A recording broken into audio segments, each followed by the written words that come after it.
ഇംറുൽ ഖൈസ് എന്ന് പറഞ്ഞ കവിയെക്കുറിച്ച് കേട്ടിട്ടില്ലേ? അയാളുടെ വാപ്പയെ ഒരു മനുഷ്യൻ കൊന്നു. ആ കൊലയാളിയെ തിരിച്ചു കൊല്ലണം. അപ്പം അദ്ദേഹം അന്ന് പൂജകൾ ചെയ്തിരുന്ന കാലം, ബഹുദൈവാരാധന ചെയ്തിരുന്ന കാലം. അന്ന് അമ്പലത്തിൽ അസ്ലാമുകളുണ്ട്. അസ്ലാം എന്ന് പറഞ്ഞാൽ ശകുനം നോക്കുന്ന അമ്പുകളാണ്. 3 അമ്പുകൾ കാണും. ആ അമ്പിൽ ഒന്നിൽ ഇഫ്അൽ, ചെയ്തോ എന്ന് പറഞ്ഞാൽ എൻ്റെ വാപ്പാനെ കൊന്ന ആളെ തിരിച്ചു കൊല്ലണോ? ആ പോയി കൊല്ല്. ഒന്നതായിരിക്കും ഇഫ്അൽ. മറ്റൊന്ന് ലാ തഫ്അൽ, ചെയ്യരുത്. മറ്റൊന്ന് ഒന്നും ഉണ്ടാവില്ല. വേണോ വേണ്ടോ, നിനക്ക് ഇഷ്ടമുള്ളത് ചെയ്തോന്നാ. ഇംറുൽ ഖൈസ് എന്ന് പോയത് മദ്യപിച്ചിട്ടാണ്. വാപ്പാനെ കൊന്ന ആളെ എന്ത് ചെയ്യണമെന്ന് ആലോചിച്ചിട്ട് മൂപ്പര് വെള്ളടിച്ചിട്ടാണ് പോകുന്നത്. എന്നിട്ട് അദ്ദേഹം കഅബാലയത്തിൻ്റെ ഉള്ളിൽ കയറി. അന്നവിടെ വിഗ്രഹങ്ങളുണ്ട്. അമ്പെടുത്തു. നോക്കുമ്പോൾ ലാ തഫ്അൽ,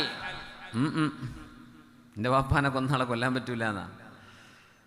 ആ അമ്പങ്ങിട്ട് വളച്ചു പിടിച്ചിട്ട് അയാൾ ചോദിച്ചു, എൻ്റെ വിഗ്രഹമേ, നിന്റെ വാപ്പയാണ് ഇവിടെ കൊല്ലപ്പെട്ടതെങ്കിൽ നീ ഇത് പറയുമോ എന്ന് ചോദിച്ചു. എന്നിട്ട് പോയി കൊന്നു.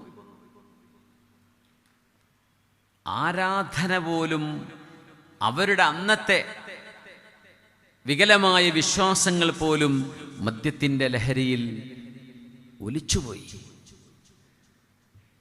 മാഹാമറൽ അഖൽ, മനുഷ്യൻ്റെ ബുദ്ധി, ഇത് മനുഷ്യൻ ലഭിച്ച അത്ഭുതങ്ങളിൽ വലിയൊരു അത്ഭുതമാണ്. അള്ളാഹുവിൻ്റെ ഖിസ്മത്തുകളിൽ പടച്ചവൻ ഓഹരി വെച്ചു കൊടുത്തതിൽ ഓരോരുത്തർക്കും കിട്ടിയ പടച്ചതമ്പുരാൻ്റെ നീതിയുടെ വലിയൊരു അടയാളമാണ് മനുഷ്യൻ്റെ ബുദ്ധി, അഖൽ. ബിസ്മില്ലാഹിർ റഹ്മാനിർ റഹീം.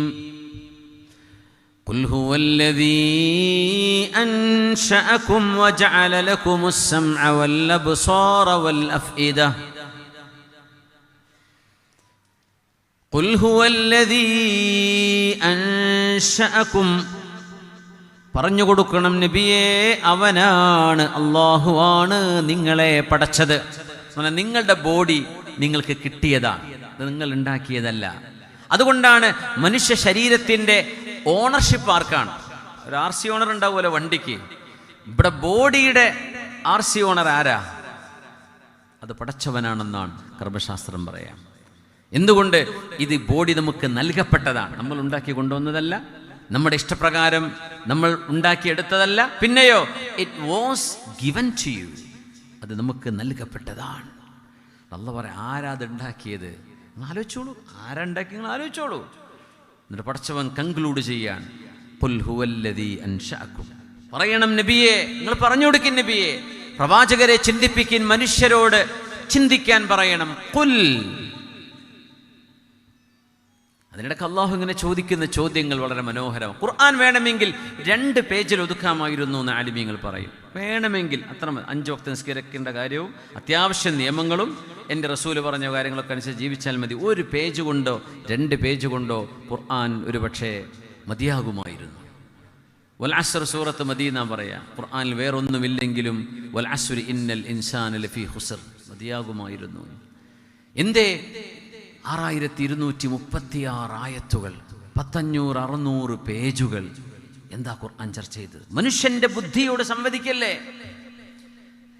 മനുഷ്യന്റെ ബുദ്ധിയോട് ഖുർആൻ സംവദിക്കുകയാണ്. ബുദ്ധിയോടാ സംസാരിക്കുന്നത്.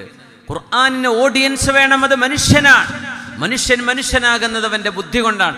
ആ ബുദ്ധിയെ ലഹരി അടിച്ചിട്ട് ഇല്ലാണ്ടാക്കി കഴിഞ്ഞാൽ പിന്നെ ആരോടാ പ്രവാചകന്മാർ സംവദിക്കേണ്ടത്? ആരോടാ വിശുദ്ധ ഗ്രന്ഥം സംവദിക്കേണ്ടത്? അല്ലാഹു തആല ചോദിച്ചു. അം ഖുലിഖൂ മിൻ ഗൈരി ഷൈഇൻ,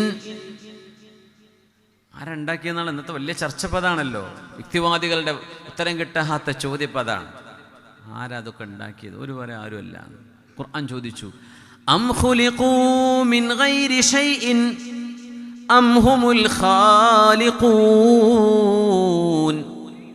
നോക്കണേ, അള്ളാഹു ഖാലിഖാൻ, പടച്ചവനാണ് സൃഷ്ടിച്ചത് എന്ന് റബ്ബ് തആലയ്ക്ക് ഇംപെറേറ്റീവായിട്ട്, ആമിറായിട്ട്, അമ്ര എന്ന ആ ഒരു സ്വരത്തിൽ, കൽപ്പനാ സ്വരത്തിൽ അള്ളാഹുവിന് പറയാം, ഞാനാ പടച്ചത്, ഇനി മിണ്ടണ്ട, ചർച്ചയില്ല എന്ന്. പക്ഷേ ഖുർആൻ മനുഷ്യബുദ്ധിയോട് ചർച്ച ചെയ്തു. അതാണ് അത്ഭുതം. 6000-ലേറെ ആയത്തുകൾ വന്നില്ലേ ഖുർആനിൽ? അള്ളാഹുവിന്റെ ചർച്ച, ആ ഒരു ഖാലിഖാണ് അള്ളാഹു. ബിസ്മില്ലാഹിർ റഹ്മാനിർ റഹീം, ഇഖ്റ ബിസ്മി റബ്ബിക്കല്ലദീ ഖലഖ്. തീർന്നു. ഖുർആൻ നൽകുകയാണ് പ്രവാചകർക്ക്. ആദ്യത്തെ ചർച്ച തന്നെ സൃഷ്ടിപ്പ് നടത്തിയത് അവനാണ്. ആ റബ്ബിന്റെ വചനങ്ങളാണ് അങ്ങ് കേൾക്കുന്നത് നബിയെ.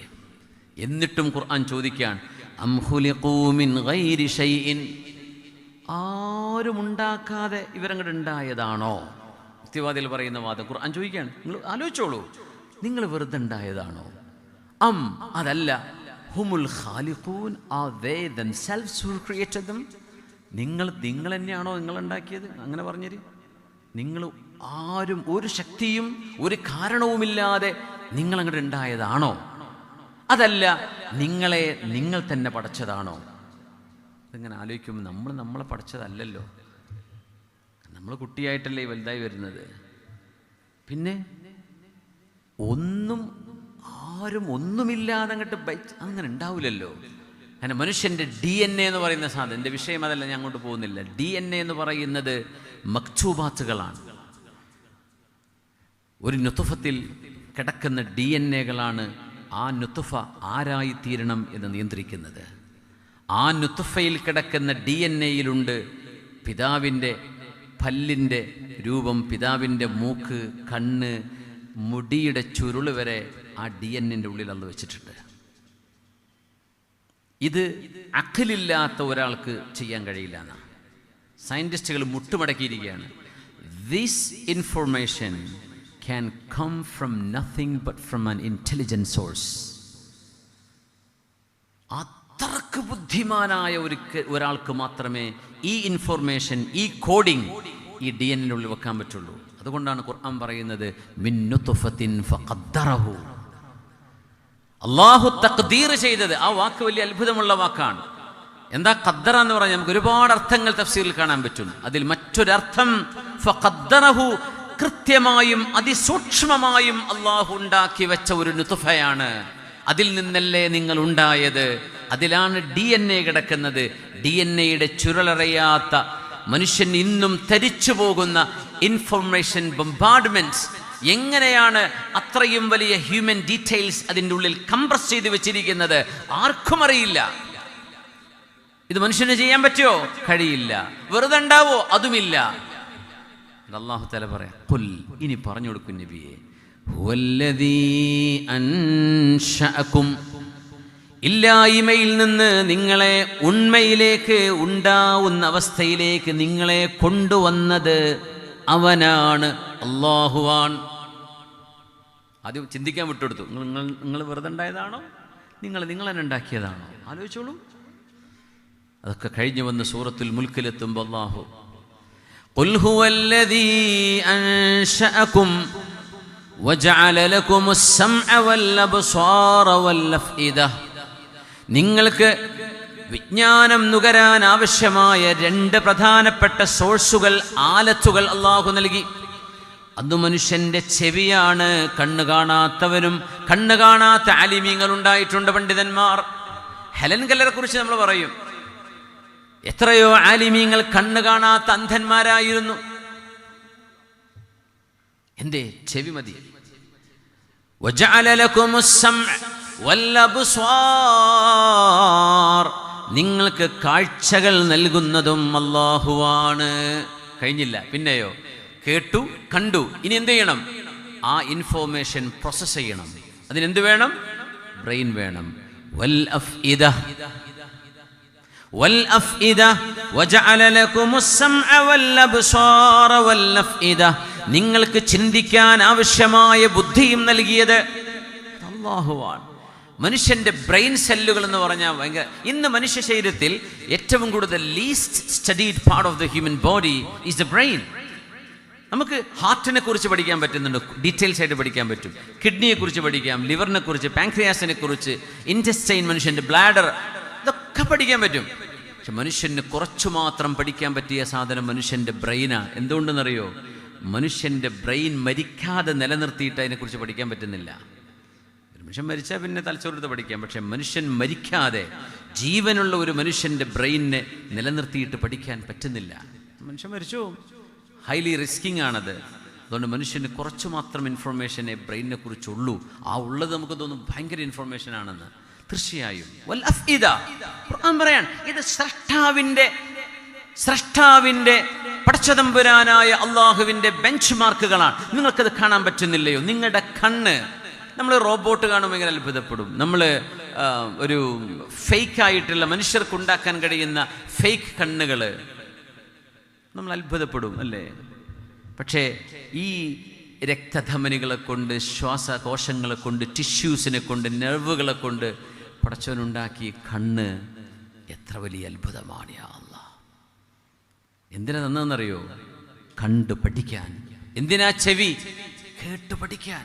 എന്നിട്ട് അതിനെ പ്രോസസ്സ് ചെയ്യണം. അപ്പോഴാണ് ഇൻഫോർമേഷൻ ഉണ്ടാവുക. അതിനല്ലാഹു അതിൻ്റെ മീതെ അക്കലും തന്നു, ബുദ്ധിയും തന്നു. അവിടെ നിസ്കരിക്കുമ്പോൾ നമ്മോട് നിൽക്കാൻ പറഞ്ഞു പടച്ചവൻ. അല്ലാഹു അക്ബർ. നിസ്കരിക്കുമ്പോൾ നമ്മുടെ ബ്രെയിൻ മീതയാണ്. നിസ്കരിക്കുമ്പം ചൊല്ലുന്നത്, നിൽക്കുമ്പോൾ ചൊല്ലുന്നത് മുഴുവൻ, നിർബന്ധമായത് മുഴുവൻ ഖുർആനാണ് അല്ലേ? ഫാത്തിഹ. പിന്നെ സൂറത്ത് സുന്നത്താണ്, പക്ഷെ ഫാത്തിഹ നിർബന്ധമാണ്. ഫാത്തിഹ ആണെങ്കിലോ ഉമ്മുൽ കിതാബ്, ഖുർആനിൻ്റെ ഉമ്മയാണ്. ആ ഫാത്തിഹ നിൽപ്പിൽ, ഒരു ഖിയാമിൽ ഒരു നിസ്കരിക്കുന്ന മനുഷ്യന് ഓതിയില്ലെങ്കിൽ അവന് നിസ്കാരമില്ല. നിൽക്കുമ്പോൾ ഓതുന്നത് ഫാത്തിഹയാണ്, നിർബന്ധമായത്. ആലോചിക്കണം. എന്തുകൊണ്ടെന്നറിയോ? മനുഷ്യൻ്റെ ബ്രെയിൻ ആകാശ ലോകത്തുമായി കണക്ട് ചെയ്യുന്ന വളരെ മനോഹരമായൊരു മുഹൂർത്തമാണത്. നിൽക്കുകയാണിവിടെ. മേലെ എന്ന് പറയുന്നത് ഉന്നതങ്ങളെ സൂചിപ്പിക്കാനാണ് അല്ലേ? അള്ളാഹു ആകാശത്താണ് എന്ന വിശ്വാസം അശ്അരി മാതുരിദി മദ്ഹബുകളില്ല. പടച്ചതമ്പുരാൻ ഫിൽ ഉലുവി, അള്ളാഹു ഉന്നതങ്ങളിലാണ്. ആ പടച്ചതമ്പുരാനുമായി മനുഷ്യൻ്റെ ബ്രെയിനിനെ കണക്ട് ചെയ്യുന്നത് വിശുദ്ധ ഖുർആനാണ്. അതിരുന്നാലും കിടന്നാലും ഒക്കെ അത് തന്നെയാണ്. പക്ഷേ ഈ ഖിയാമിൽ ഒരു സിംബലിക് റെപ്രസെൻറ്റേഷൻ ഉണ്ട്. ആ നൃത്തം എന്ന് പറയുന്നത് മനുഷ്യനെ ഖുർആൻ കൊണ്ട് ആകാശലോകവുമായി ബന്ധിപ്പിക്കുക. മനുഷ്യൻ്റെ ഹ്യൂമൻ ബ്രെയിൻ, അൽ അഖൽ, ഇമാമുന ഗസാലി തങ്ങൾ പറഞ്ഞു, അൽ അഖലു വഹ്യും മിനദ് ദാഖിൽ വൽ വഹ്യു അഖലും മിനൽ ഖാരിജ്. ഹുജ്ജത്തുൽ ഇസ്ലാം ഇമാം ഗസാലി തങ്ങളുടെ മനോഹരമായൊരു സ്റ്റേറ്റ്മെൻറ്റ്. അൽ അഖൽ, മനുഷ്യൻ്റെ ബുദ്ധി എന്ന് പറയുന്നത് ഉള്ളിൽ നിന്ന് വരുന്ന വഹ്യാണ്. വഹ്യും മിനദ് ദാഖിൽ. വഹി എന്ന് പറയുന്നത് ജിബ്രീൽ തങ്ങൾ കൊണ്ടുകൊടുത്ത ആ വഹി എന്ന് പറയുന്നത് അഖലുൻ മിനൽ ഖാരിജ്, മനുഷ്യ ശരീരത്തിന്റെ പുറത്തു നിൽക്കുന്ന ബുദ്ധിയാണ്. The revelation is the external brain and brain is the internal revelation. ഇതൊക്കെ പറയണമെങ്കിൽ ഗസാലി ഇമാമിന്റെ ഇൽമ എത്രയായിരിക്കും?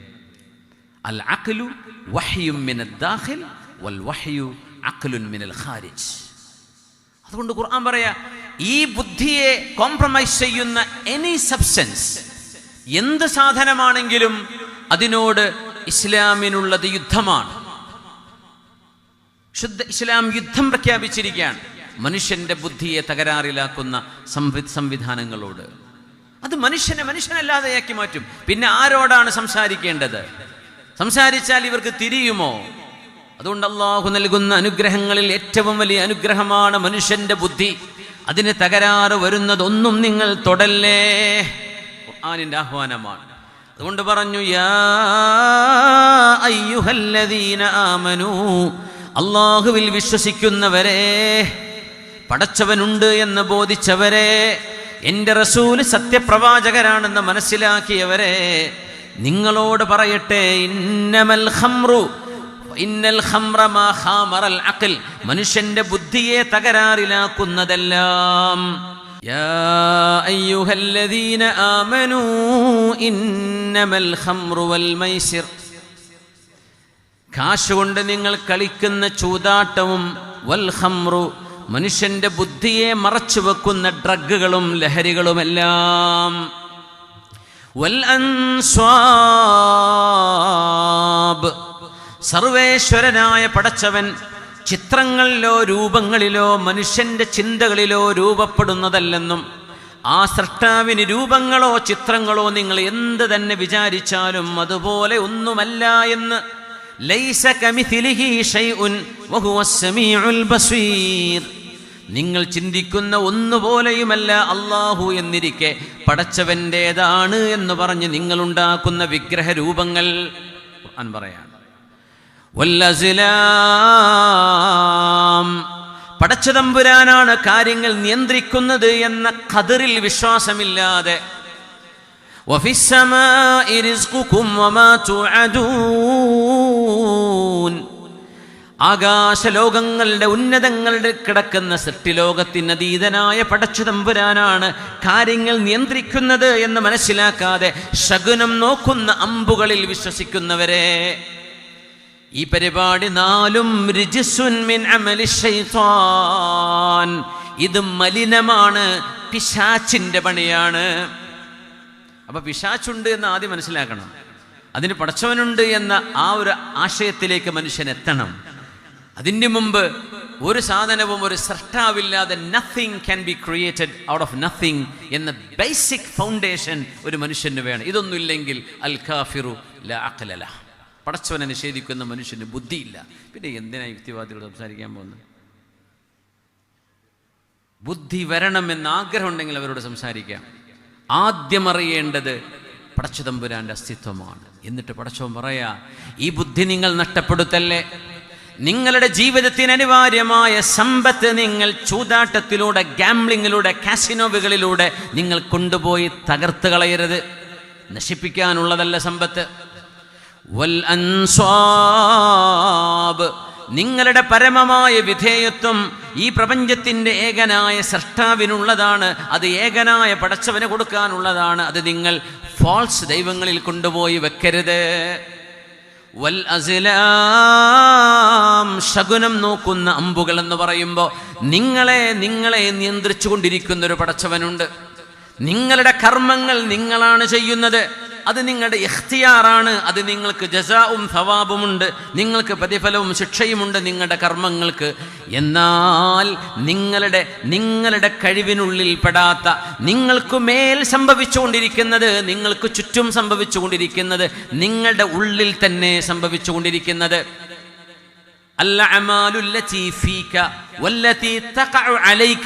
നിങ്ങളുടെ മേൽ സംഭവിക്കുന്നത്, നിങ്ങളുടെ ബോഡിക്കുള്ളിൽ നടക്കുന്ന ശരീരത്തിന്റെ പ്രവർത്തനങ്ങളടക്കം, ഇതൊന്നും നിങ്ങൾക്ക് ആക്സസ് ഉള്ള സംഭവമല്ല. അത് നിയന്ത്രിക്കുന്നത് ശകുനം നോക്കുന്ന അമ്പുകളല്ല. അത് നിയന്ത്രിക്കുന്നത് ആരാണ്? അൽ ഹയ്യുൽ ഖയ്യൂമായ അല്ലാഹുവാണ്. അതുകൊണ്ട് നിങ്ങളുടെ ജീവിതത്തിന് നിങ്ങൾ മൂല്യം കൊടുക്കണം. നിങ്ങളുടെ വ്യവഹാരങ്ങൾക്ക് ഇവിടെ അള്ളാഹു മൂല്യം വെച്ചിട്ടുണ്ട്. അതുകൊണ്ട് ശകുനം നോക്കുന്ന പരിപാടി വേണ്ട. പിന്നെയോ നിങ്ങളുടെ സമർപ്പണം, നിങ്ങളുടെ ബുദ്ധിയെ സമർപ്പിക്കുന്നത്, നിങ്ങൾ സമർപ്പിക്കേണ്ടത് സമ്പത്തിന്റെ വിഗ്രഹത്തിനല്ല, പടച്ചവനെന്ന പേരിൽ കിടക്കുന്ന ഫോൾസ് ഡിയറ്റികൾക്കും അല്ല. പിന്നെയോ നിങ്ങളുടെ പരമമായ വിധേയത്വം അല്ലാഹു റബ്ബുൽ ഇസ്സത്തിനാണ് കൊടുക്കേണ്ടത്. പിന്നെ നിങ്ങളുടെ ജീവിതത്തിന് അനിവാര്യതയായ സമ്പത്ത് ചൂതാട്ടത്തിനുള്ളതല്ല. പിന്നെയോ ലഹരിയുണ്ട്, ലഹരി. ആ ലഹരി കൊണ്ട് നിങ്ങളുടെ ബുദ്ധിയെ നിങ്ങൾ മറവെക്കരുത്. നിങ്ങളുടെ ബുദ്ധിയെ നിങ്ങൾ മായ്ച്ചു കളയരുത്. നിങ്ങളുടെ ഐഡന്റിറ്റിയെ നിങ്ങൾ ഇല്ലായ്മ ചെയ്യരുത്.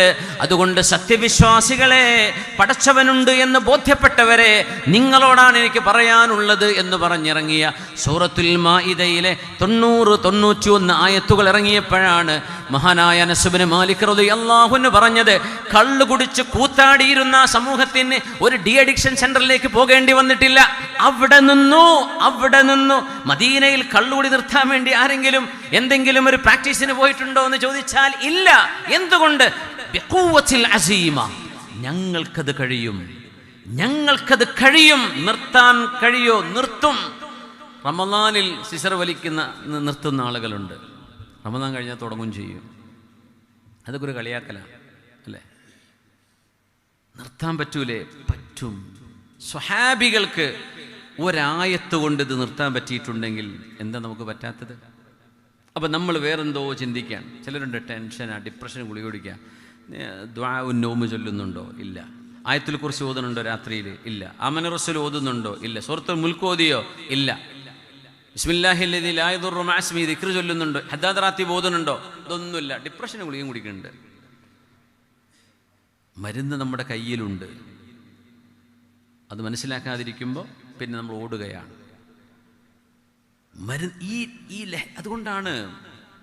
അതുകൊണ്ടാണ് ഖാദിസിയ യുദ്ധം നടന്നപ്പോൾ സഅദ് ഇബ്നു അബീ വഖാസ് റളിയല്ലാഹു തആല അൻഹുവിൻ്റെ ബൽഖ എന്ന ഒട്ടകം എടുത്തുകൊണ്ട് യുദ്ധക്കളത്തിലേക്ക് പോയിരുന്ന ഒരു മനുഷ്യൻ. അയാൾ കള്ളുകുടിയനായി, അല്ലെ കള്ളുകുടിയൻ എന്ന് പറയല്ല, അദ്ദേഹത്തിന് അത് നിർത്താൻ പറ്റിയിരുന്നില്ല.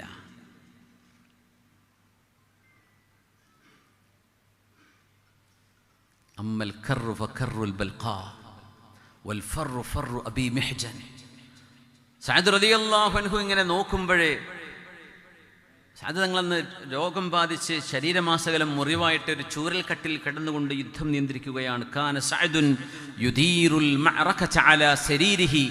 അങ്ങനെ നിൽക്കുന്ന സമയത്ത് അബൂ മെഹ്ജൻ എന്ന് പറയുന്ന സഅദ് തങ്ങളുടെ കൂടെയുള്ള യോദ്ധാവ് നല്ല ഈമാനുള്ള ആളായിരുന്നു. പക്ഷേ ഇടക്ക് അറിയാതെ ഒന്ന് വീശും.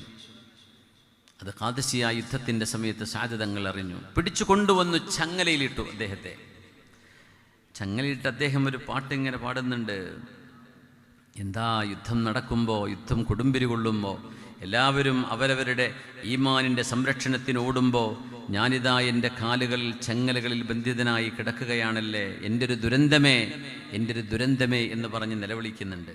സൽമ ബിവിയോട് പറഞ്ഞു. സൽമ സഅദ് റളിയല്ലാഹു അൻഹുവിൻ്റെ ഭാര്യയാണ്.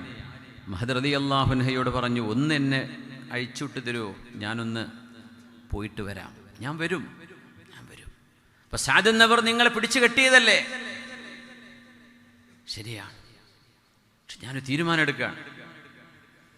ഫലില്ലാഹി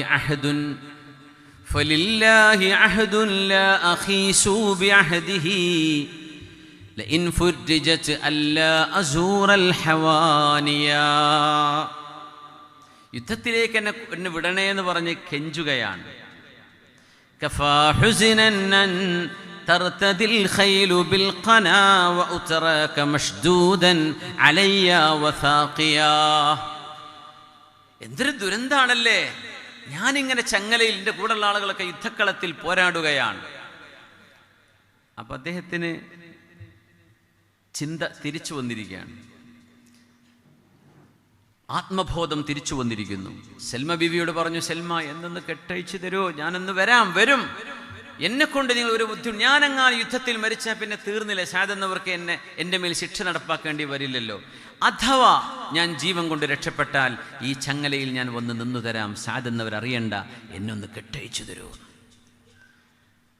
സൽമ ബീവിക്ക്, സഅദ് തങ്ങളുടെ ഭാര്യയ്ക്ക് ഈ കെട്ടഴിച്ചു കൊടുക്കാൻ സഹായകമായത് ഈ ഒരു വരി വാക്കാണ്. ഫലില്ലാഹി അഹദുൻ ലാ അഖീസു ബിഅഹദിഹി. പരമകാരുണ്യകനായ എൻ്റെ റബ്ബിനോട് ഞാനൊരു ദൗത്യം, ഒരു വാക്ക് ഞാൻ കൊടുക്കുകയാണ്. എൻ്റെ ഒരു സത്യം ഞാൻ ചെയ്യുകയാണ്, അത് നിർവഹിക്കുക തന്നെ ചെയ്യും. ഫലില്ലാഹി അഹദുൻ ലാ അഖീസു ബിഅഹദിഹി ലഇൻ ഫുർജിജത് അല്ലാ അസൂറൽ ഹവാനിയാ. ഇനി ഒരിക്കലൂടെ ഒരു മദ്യഷാപ്പിൻ്റെ മുമ്പിൽ പോയി നിൽക്കാൻ പോലും അബൂ മെഹ്ജൻ ഉണ്ടാവില്ല. ഇല്ല, ഞാൻ നിർത്തി. ഇനി ഒരു കള്ള് ഷാപ്പിൻ്റെ ഒരു സ്ട്രീറ്റിൽ പോയിട്ട് പോലും ഞാൻ അതിൻ്റെ മണം പിടിക്കാൻ പോലും പോവില്ല. ആ വാക്ക് അബൂ മെഹ്ജൻ എന്നവർ പാലിച്ചു എന്ന അത്ഭുതം. അത് അദ്ദേഹം ചെയ്തപ്പോഴെന്നറിയോ, സ്വർഗവും നരകവും തീരുമാനിക്കപ്പെടുന്ന, ജീവിതവും മരണവും പരസ്പരം പോരാടുന്ന ഒരു യുദ്ധമുഖത്തെത്തിയപ്പോൾ അദ്ദേഹത്തിന് വന്ന തിരിച്ചറിവാണ്. പിന്നെ ഒരുപാട് കാലം അബൂ മെഹ്ജൻ എന്നവർ ജീവിച്ചിട്ടുണ്ട്. സഅദ് എന്നവര് യുദ്ധം കഴിഞ്ഞ് തിരിച്ചു വന്നിട്ട് ചോദിച്ചല്ലോ, ഇതെന്താ എൻ്റെ കുതിര ഇങ്ങനെ വിയർക്കുന്നത്, ആരാണ് എൻ്റെ കുതിരയെ കൊണ്ടുപോയത്? അപ്പൊ പറഞ്ഞു, അബൂ മെഹ്ജനായിരുന്നു. സൽമ ബീവി പറഞ്ഞു കൊടുത്തു, ഇങ്ങനെ സത്യം ചെയ്തു. അബൂ മെഹ്ജൻ തആൽ, ഇവിടെ വാ എന്ന് പറഞ്ഞു. അദ്ദേഹം ദുഃഖിതനായി മുമ്പിൽ നിന്നു. എന്നിട്ട് പറഞ്ഞു, ലൻ തുദ്റബ ഫിൽ ഖംരി അബദ. അബൂ മെഹ്ജൻ, നിനക്കൊരു വാക്ക് തരാൻ കഴിയുമോ?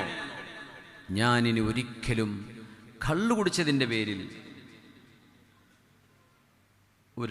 ശിക്ഷിക്കപ്പെടുകയോ അല്ലെങ്കിൽ മദ്യപാനത്തിലേക്ക് ഞാൻ പോവുകയോ ഇല്ല എന്ന് അബൂ മെഹ്ജൻ നിനക്ക് വാക്ക് തരുമോ എന്ന് ചോദിച്ചു. സഅദ് എന്നവരുടെ കൈ പിടിച്ചു. ആരാണത്?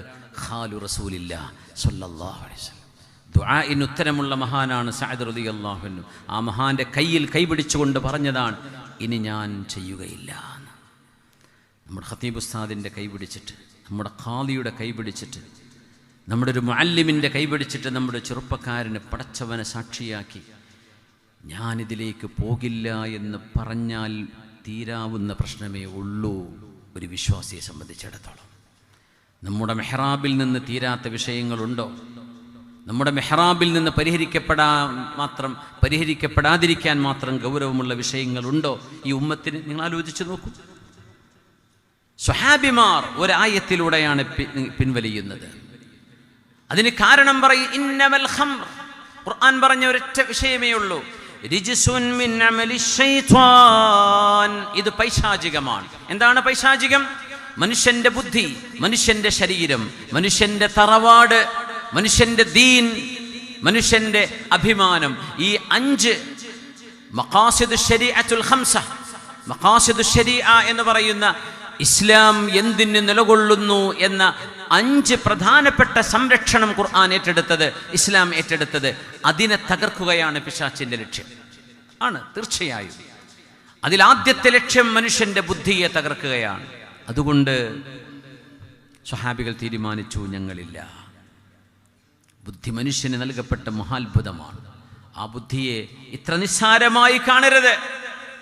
അത് നഷ്ടപ്പെട്ടിടത്താണ് ഇൻസെസ്റ്റുകൾ നടക്കുന്നത്. കുടുംബ ബന്ധത്തിലുള്ള ആളുകൾ ശാരീരിക ബന്ധത്തിൽ ഏർപ്പെടുന്ന വ്യഭിചാരത്തിലെ ഏറ്റവും ഗൗരവമേറിയത്, ഇംഗ്ലീഷുകാരതിന് ഇൻസെസ്റ്റ് എന്ന് വിളിക്കും, മദ്യപിക്കുന്നിടത്താണ് നടക്കുന്നത്. അല്ലേ? വാപ്പമാരെ കൊണ്ട് ഗർഭിണികളാകുന്ന പെൺകുട്ടികൾ, അനുജത്തിയെ കയറിപ്പിടിക്കുന്ന ജ്യേഷ്ഠൻ, പെങ്ങളെ ഉമ്മയെ തിരിച്ചറിയാത്ത മക്കൾ. മനുഷ്യൻ്റെ ബുദ്ധി നഷ്ടപ്പെട്ടാൽ എന്ത് ചെയ്യും? عن علي بن أبي طالب رضي الله عنه أن رسول الله صلى الله عليه وسلم قال رفع القلم عن 3. മൂന്നാളുകളുടെ വിഷയത്തിൽ ചോദ്യമില്ല എന്ന് പറഞ്ഞത് അനിന്നായിമി ഹത്താ യസ്തൈഖിദ്. ഉറങ്ങുന്ന മനുഷ്യൻ ഉണരുന്നതിനിടയിൽ എന്ത് ചെയ്താലും അയാൾ അബോധാവസ്ഥയിലോ അൺകോൺഷ്യസ് മൈൻഡിലോ ആണ്, ഉറങ്ങുകയാണ്. ഉറക്കത്തിൽ ഒരാളെ കാലുകൊണ്ട് തട്ടി അയാൾ വീണു, കൈ ഒടിഞ്ഞു, അതിനൊന്നും ഖിസാസ് എടുക്കൂല. എന്തേ? നായിമാൻ, ഉറങ്ങുന്ന ആളാണ്. ഹത്താ യസ്തൈഖിദ്. വഅനി സ്വബി ഹത്താ യഹ്തലിമ. പ്രായപൂർത്തിയാകുന്ന, ശാരീരിക മെച്യൂരിറ്റി എത്തുന്ന, പ്യൂബർട്ടി എത്തുന്നത് വരെയുള്ള ഒരു കുട്ടിയുടെ അവസ്ഥയിൽ ഒരു കുട്ടി ചെയ്യുന്ന പ്രവർത്തനങ്ങൾക്കും ശിക്ഷയില്ലെന്ന് വിശുദ്ധ നിബിതങ്ങൾ. പിന്നെ പറഞ്ഞു അനിൽ മജ്നൂനി ഹത്താ യഅഖിൽ. സൃഷ്ടിപ്പിൽ തന്നെ ഭ്രാന്തനായി മാറുന്ന ഒരാൾ, കള്ളുകുടിച്ച് വരുത്തിയതല്ല, ലഹരി അടിച്ചിട്ട് വന്നതല്ല, അയാളുടേതല്ലാത്ത കാരണങ്ങളാൽ പടച്ചതമ്പുരാന്റെ ഖദർ ഖളാഇന്റെ ഭാഗമായി മജ്നൂനായി മാറിയ ഒരാൾ ഹത്താ യഅഖിൽ, ചിന്തിച്ച് മനസ്സിലാക്കാനുള്ള ഒരു പക്വത അയാൾക്ക് വരുന്നത് വരെയും ആ മനുഷ്യന്റെ കർമ്മങ്ങൾക്ക് ശിക്ഷയില്ലെന്ന് മഹാനായ റസൂലുള്ളാഹി സ്വല്ലല്ലാഹു അലൈഹി വസല്ലം തങ്ങൾ പറയുന്നത്. മനുഷ്യന്റെ അഖിൽ, മനുഷ്യന്റെ ബുദ്ധി എത്ര പ്രാധാന്യമുള്ളതാണ്. അതിനോടാണ് ഈ കളിക്കുന്നത്. നമ്മുടെ സ്കൂളുകൾ, നമ്മുടെ മക്കളൊക്കെ ഏറ്റവും നല്ല സംസ്കാരം പഠിക്കേണ്ടിടത്ത് മക്കള് ഇതിൽ പെട്ടുപോവുകയാണ്. എന്താ പറയുന്നറിയോ? കുട്ടികളോട് പറയുന്ന ഖൗലെന്താ? എന്താ അവർ പറയുന്നത്? മെമ്മറി ഉണ്ടാകും, എക്സാം ഫിയർ ഉണ്ടാവില്ല, പഠിച്ചതൊക്കെ ഭയങ്കര ഓർമ്മയായിരിക്കും, കുറച്ച് നേരത്തേക്ക് ഒരുപക്ഷെ ഉണ്ടാവൂലേ എന്നറിയില്ലേ. പക്ഷേ ആ ഒരു കെണിയിൽ പെട്ടുപോയി നമ്മുടെ സ്കൂളുകൾ ഏജന്റുമാരായി നമ്മുടെ മക്കൾ മാറുന്നത് കാണുമ്പോൾ യാ അല്ലാഹ്, ഒരുപക്ഷെ കച്ചവടക്കാർക്ക് പൈസ ചിന്തിക്കാൻ ഉണ്ടാവുള്ളൂ. ഒരു തലമുറ നശിച്ചൊടുങ്ങുകയാണ്. ക്രിയേറ്റിവിറ്റി ഇല്ലാതെ, പ്രൊഡക്ഷൻ ഇല്ലാതെ രാജ്യം തകരും, സംസ്കാരങ്ങൾ ഇടിഞ്ഞു വീഴും, മനുഷ്യക്കോലങ്ങളിലുള്ള മൃഗങ്ങളായി മാറും. ഇതൊക്കെ സംഭവിക്കുന്നത് മനുഷ്യന്റെ ബുദ്ധി നഷ്ടപ്പെടുന്നിടത്താണ്.